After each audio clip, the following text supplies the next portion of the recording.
Welcome back to part 2 of my Sri Lankan adventure. On this episode, you'll be joining me as I explore the old Kingdom of Kandy. Bask in the beauty of the mountainous tea region. Experience a centuries-old tradition. Taste local and homemade cuisine. And head back to the city for one last hurrah.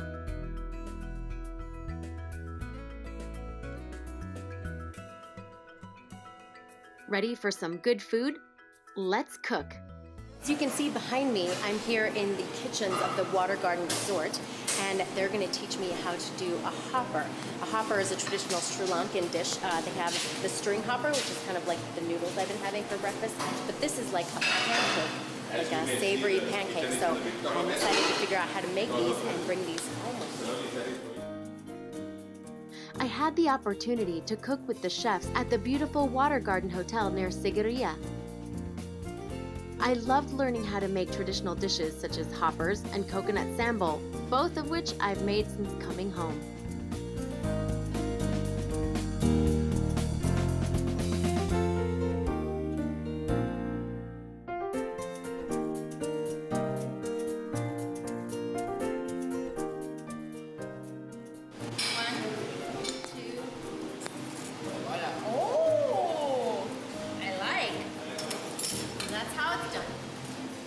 Making the coconut sambal was not only fun, but simple. Using the freshest ingredients to pack a flavorful punch.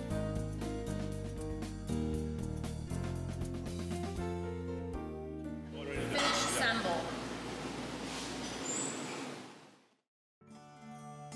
The Water Garden Hotel is an absolute oasis. From the unique landscape and grounds of the hotel to the private infinity pools in each guest villa, this beautiful resort is the perfect place for some R&R during your Sri Lankan adventure.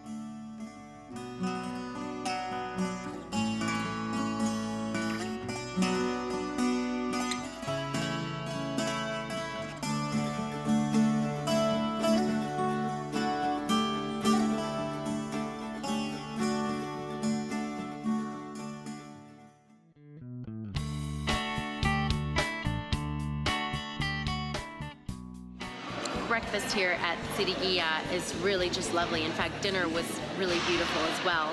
I get to see the rock from here. I'm having fresh fruit. They've got lots of vegan options. And I get to also look out at this lovely pool. It's a really beautiful place to see Sigiriya before and after you hike it. It was time to leave the Lion's Rock and head to the Knuckles mountain range.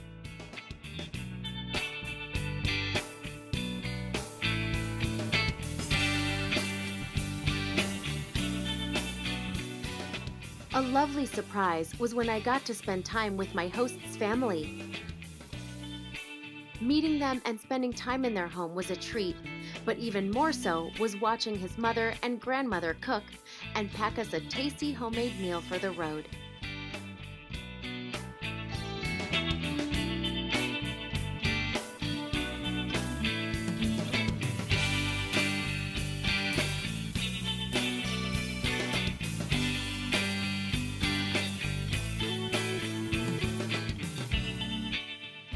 And with that, it's time to head off to another location.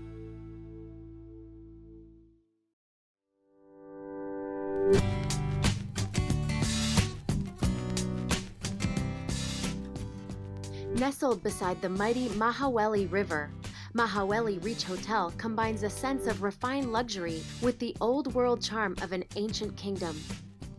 Kandy City is the hill capital of Sri Lanka, which offers incredible culture and history all the way to authentic local life.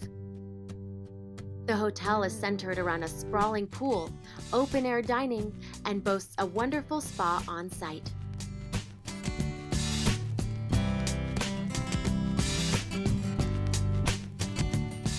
Be sure to indulge in a treatment at Spa Ceylon when in Kandy.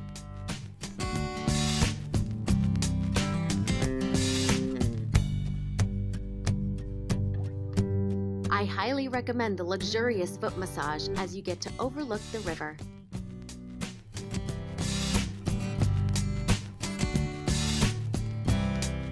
Dining at Mahaweli Reach is not only delicious and varied, it's techy. I love the variety of cuisine they offer and how easy it was to navigate their ordering tablets for tasty veggie dishes that can be enjoyed poolside.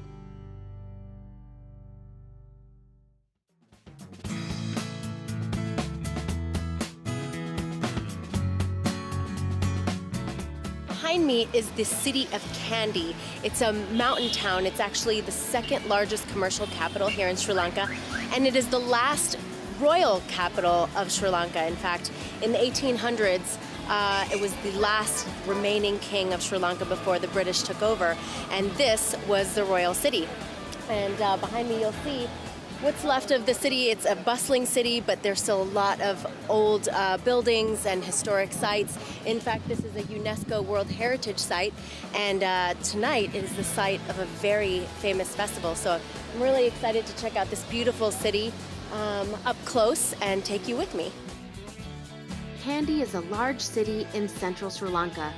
Set on a plateau surrounded by mountains, the city is home to tea plantations and biodiverse rainforest. The city's heart is scenic Kandy Lake, which is popular for strolling and biking. Kandy is famed for sacred Buddhist sites, including the Temple of the Tooth Shrine, and also offers great places to dine, have a coffee, buy local goods, and sightsee.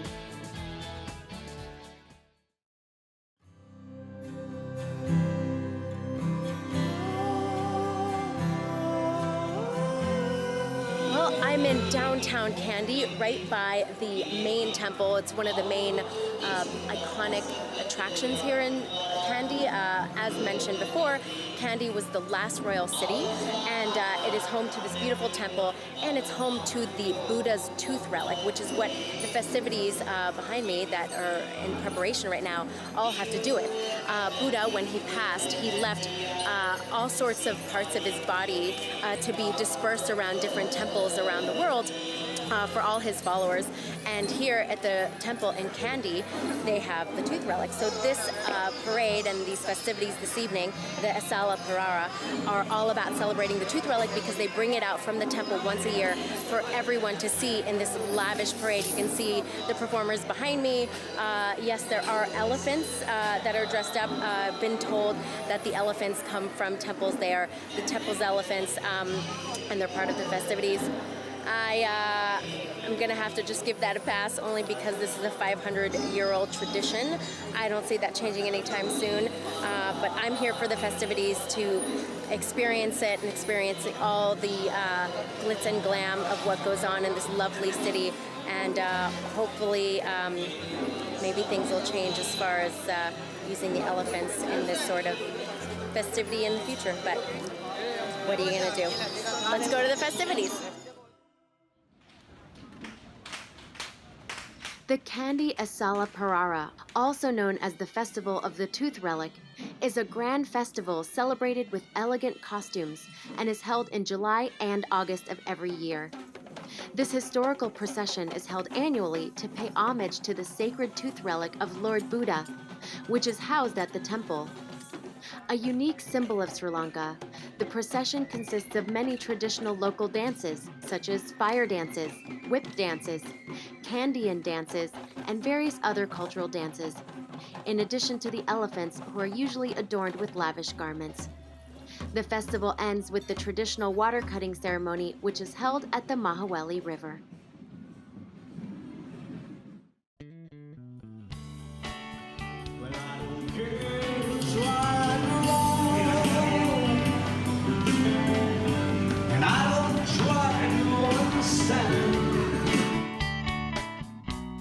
It was time for dinner back at the hotel.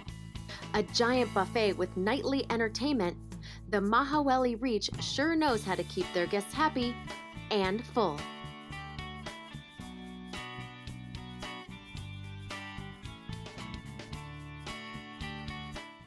Now it's time to leave Kandy and go explore the tea region of Sri Lanka. The Mandira Bungalow, located in Hatton, offers comfort and serenity to its guests at all times.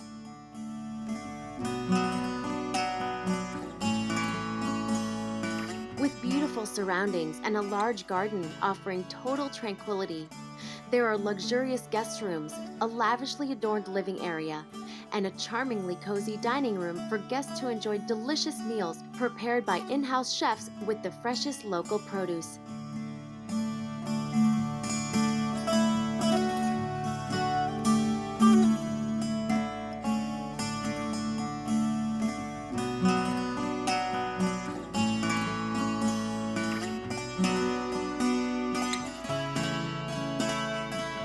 Feel all of your stress melt away as soon as you check in.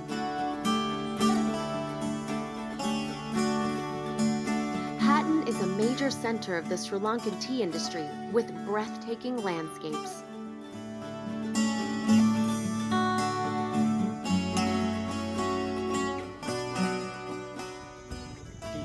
Tea leaves.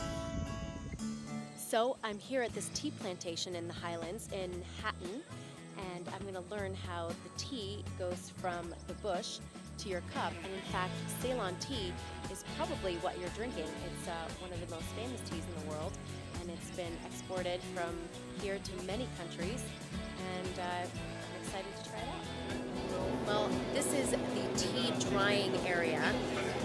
As you see here, they mentioned it's 2 leaves and a bud that they harvest from the bushes outside, bring them inside to dry. This is 1 day's worth of picking just from this area. And they dry and then they take it to the next process. Let's go check it out. So here it will be 20 minutes rolling. This is for 20 minutes. This is called off grade. This Phoenix one and the dust too. So this has no brown particles. So inside this cup goes 2.5 grams of tea leaves. That means normally 1 teaspoon, not a heap teaspoon, a normal teaspoon goes in and boiling hot water at 100 degrees Celsius. Back at the bungalow, I got some time to enjoy the grounds and then joined the chefs in the kitchen as they made my favorite Sri Lankan dish, vegetable kotu.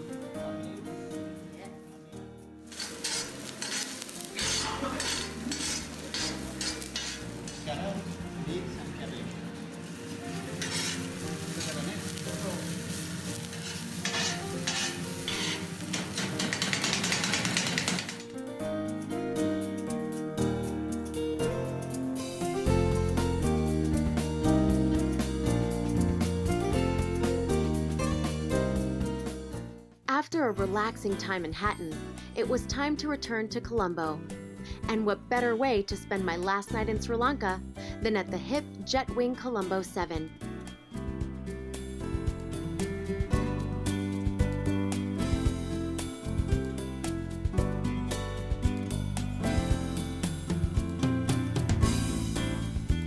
I got to unwind at their glorious rooftop pool and resto bar that overlooks the beautiful city of Colombo.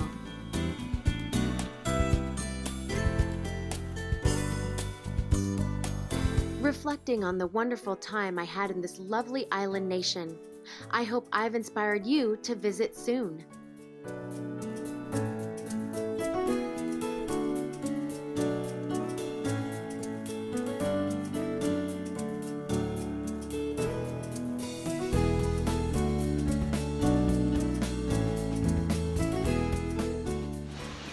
Well, sad to say it, but it's time for me to leave Sri Lanka. But there's more adventure to come on the next Healthy Voyager, and I hope you'll join me. See you next time. Bye.